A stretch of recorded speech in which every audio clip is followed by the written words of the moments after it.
चाहूँगा ओबीसी महासभा का जिस प्रकार से एक सामाजिक क्रांति लाई है। इस सामाजिक क्रांति हम लोगों के बीच में जरूरी है, क्योंकि सामाजिक क्रांति से ही बदलाव आता है हम और आप लोगों की सोच में। क्योंकि जब वो सोशल मीडिया के माध्यम से हम और आप जितने भी पढ़े लिखे व्यक्ति होते हैं और जब उस चीज़ को देखते हैं तो कहीं ना कहीं हमारे मन में भी बदलाव की भावना आती है। तो इस चीज़ को आप सभी लोगों को सोच समझ करके जो 5 राज्यों के विधानसभा चुनाव है इस पर वोट कर। नमस्कार, आदाब, सत श्री अकाल, जय भीम, जोहार। मेरा नाम है कन्हैया कुमार और आज हम फिर हाजिर हैं बहुजन समाज की सबसे बड़ी खबरें लेकर के आप लोगों के बीच में। और जो सबसे बड़ी खबर है जो आज महेंद्र सिंह लोधी जी ने कही है ओबीसी महासभा के, वो हम आपको बिल्कुल विस्तार पूर्वक बताने वाले हैं कि क्या कहा है महेंद्र सिंह लोधी ने और किस प्रकार से उनकी बातों को लेकर के ओबीसी समाज कहीं ना कहीं सेंसिटिव है। इस चीज़ को हम विस्तार से बताएंगे। वहीं उन्होंने सीधे सीधे तौर पर बीजेपी और कांग्रेस को टारगेट करते हुए ओबीसी और SC/ST को उन्होंने क्या संदेश दिया है और किस पार्टी को उन्होंने किस बहुजन पार्टियों को सपोर्ट करने का काम किया है हम ये भी बताएंगे। इससे पहले मेरी आपसे गुजारिश है कि बहुजन मीडिया को बचाए रखना चाहते हैं तो आप हमारे BM न्यूज़ चैनल को सब्सक्राइब करें, साथ में बेल आइकन को प्रेस कर लें। तो साथियों, जो सबसे बड़ी खबर निकल करके आ रही है मध्य प्रदेश में, 1-2 दिन इलेक्शन के बचे हुए, 2 दिन पहले महेंद्र सिंह लोधी ने लाइव आकर, जैसा कि आप देख रहे हैं कि लगातार ओबीसी महासभा जो कार्यकारिणी के राष्ट्रीय अध्यक्ष हैं वो कहीं ना कहीं जिस प्रकार से पूरे इंडिया में उन्होंने अपना तहलका मचा रखा और ओबीसी समाज को जागरूक करने का जो काम किया है, अभी आपने देखा होगा कि सीधे तौर पर कई सीटों पर उन्होंने टारगेट किया था। लेकिन जो आज के लाइव के माध्यम से उन्होंने सीधा संदेश दिया है, तो पर कह दिया कि कांग्रेस और बीजेपी के कैंडिडेटों को हराया जाए, चाहे वो कोई भी हो। पहले जहाँ तक वो आपने देखा होगा कि पहले वो ये संदेश दे रहे थे कि कहीं ना कहीं जो ओबीसी समाज का कैंडिडेट हो, चाहे वो बीजेपी पार्टी का हो, कांग्रेस पार्टी का हो, उन्होंने सपोर्ट करने के लिए बोला था। उन्होंने कहा था कि सवर्ण समाज के जो भी कैंडिडेट उन पर उनको वोट मत कीजिए। लेकिन आज जिस प्रकार से उन्होंने अपना लास्ट लाइव के माध्यम से कहा, उन्होंने कहा मेरी आखिरी चेतावनी आप सभी लोगों को, लोकतंत्र को आप सभी लोगों को बचाना होगा, संविधान को बचाना होगा। और उन्होंने एक और संदेश दिया कि ये आखिरी चुनाव हो सकता है। दोस्तों, जिस प्रकार से आप देख रहे हैं कि हमारे भारत देश में पार्टी कहीं ना कहीं लोकतंत्र को ख़त्म करने का जो काम कर रही है, ऐसा जिस प्रकार से अन्य पार्टियों के ऊपर आरोप लगते आ रहे हैं, तो उन्होंने कहीं ना कहीं इस मुद्दे को लेकर के मुखरता से आवाज़ उठाई और उन्होंने कहा कि इन 5 राज्यों के विधानसभा चुनाव में आपको किसी भी तौर पर किसी भी सवर्ण कैंडिडेट को वोट नहीं करना है। इसके अलावा उन्होंने सीधे तौर पर कह दिया कि बीजेपी को हर हाल में हराना है। ये कहा है महेंद्र सिंह लोधी ने। वे बहुत बड़ी खबर है और कहीं ना कहीं SC और ST ओबीसी समाज कहीं ना कहीं लामबंद हो रहा है।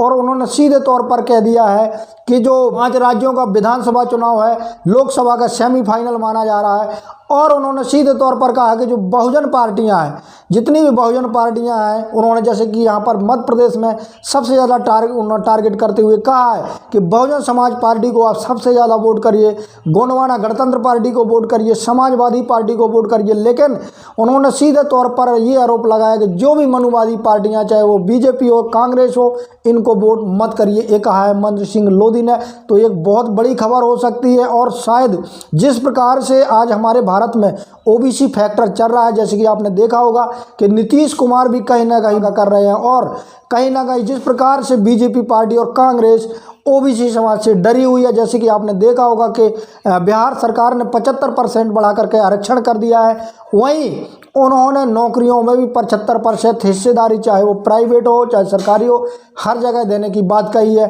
कहीं ना कहीं इससे कांग्रेस और बीजेपी के हाथ पांव फूल गए हैं। और कहीं ना कहीं आप देख रहे हैं कि जिस प्रकार से बीजेपी के अमित शाह किस तरीके से बौखलाए हुए और कहीं ना कहीं वो सीधे तौर पर जो जाति जनगणना कराया है बिहार सरकार ने, कहीं ना कहीं उस चीज़ को वो कह रहे हैं कि लॉलीपॉप दी जा रही है और कहीं ना कहीं ये गलत है और जातीय जनगणना नहीं होनी चाहिए।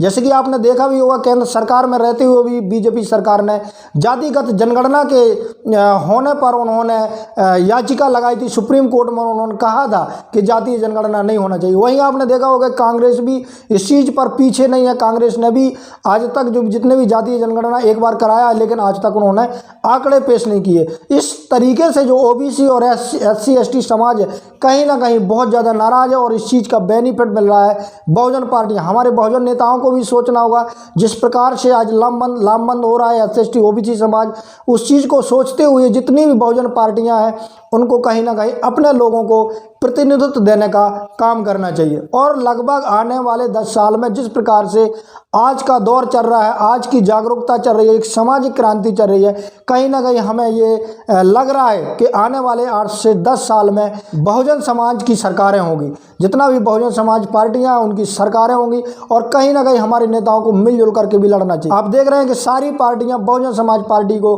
कहीं ना कहीं अपने साथ गठबंधन लाने की कोशिश कर रही हैं और किसी तरीके से यदि बहुजन समाज पार्टी गठबंधन में आ जाती है तो शायद इसी बार 2024 के लोकसभा चुनाव में बहन कुमारी मायावती जी यदि PM की कैंडिडेट बनाई जाती हैं तो जरूर हमारे भारत में बहुजन समाज की सरकारें होंगी।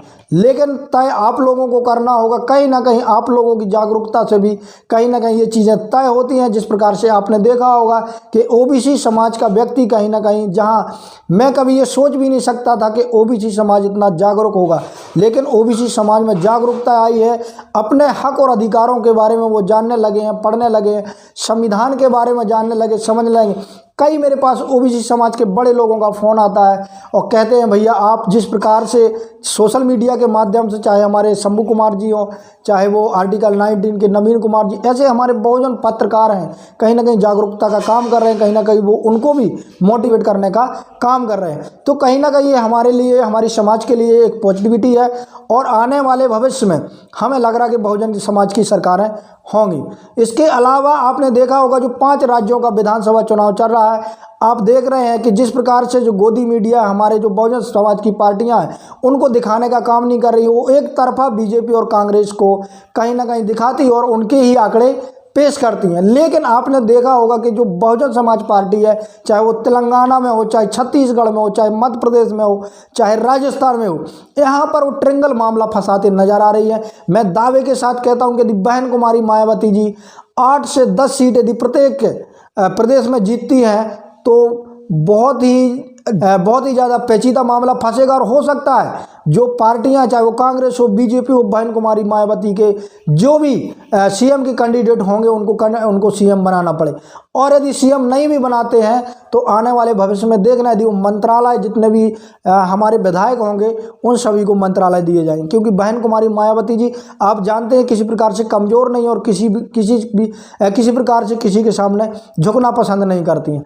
तो कहीं ना कहीं ये जो समीकरण आजकल बनाए जा रहे हैं और जिस प्रकार से, खासकर मैं धन्यवाद करना चाहूँगा OBC महासभा का, जिस प्रकार से एक सामाजिक क्रांति लाई है। ये सामाजिक क्रांति हम लोगों के बीच में ज़रूरी है, क्योंकि सामाजिक क्रांति से ही बदलाव आता है हम और आप लोगों की सोच में। क्योंकि जब वो सोशल मीडिया के माध्यम से हम और आप जितने भी पढ़े लिखे व्यक्ति होते हैं और जब उस चीज़ को देखते हैं तो कहीं ना कहीं हमारे मन में भी बदलाव की भावना आती है।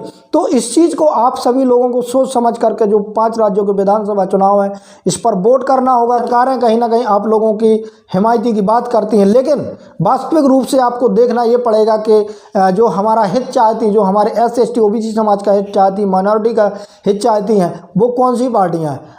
आपने एग्जाम्पल देख ही लिया होगा बिहार सरकार के माध्यम से, तो आप समझदार हैं, आप समझ सकते हैं।